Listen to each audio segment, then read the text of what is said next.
The Darkest Summer, Pusan and Inchon, 1950. The Battles That Saved South Korea and the Marines from Extinction. By Bill Sloan. Narrated by Michael Prichard. Copyright 2009 by Bill Sloan. This unabridged audiobook is published by arrangement with Simon & Schuster, Incorporated, and was produced in the year 2009 by Tantor Media, Incorporated, which holds the copyright thereto. Chapter 1. Suddenly, a not-so-sudden war. As darkness fell on Saturday, June 24th, 1950, it was party time in Seoul, capital of the fledgling Republic of South Korea. The afternoon had been oppressively hot and humid, but by dusk storm clouds were gathering above the mountains to the north, and a celebratory mood, nurtured by hopes of rain, blossomed among the ancient city's 1.5 million residents. A bountiful rice harvest depended on the torrential downpours of the summer monsoon season. Without them, famine would sweep like a plague across the Korean peninsula, one of the poorest and most primitive areas of Asia.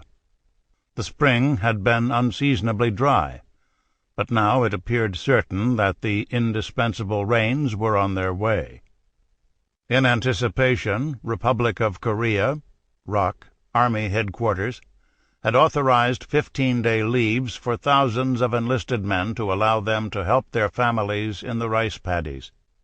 Many other troops in the ROK defensive force stationed at the 38th parallel, the line just over 35 miles north of Seoul, that divided South Korea and the Communist North, had been given the weekend off as a reward for serving through months of hostile incidents and false alarms along the frontier.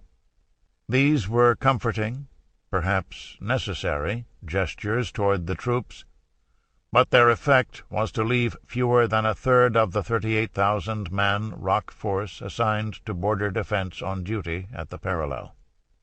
The Republic of Korea Army brass, meanwhile, were celebrating the opening of a new officers' club in Seoul, where they were joined by virtually all the American officers of the 500-member Korean Military Advisory Group, KMAG, charged with helping the ROKs achieve combat readiness. Later in the evening, the Americans would return the favor by hosting the South Koreans at the regular Saturday night dance at the lavish KMAG officers' open mess. Having completed his Sample complete. Ready to continue?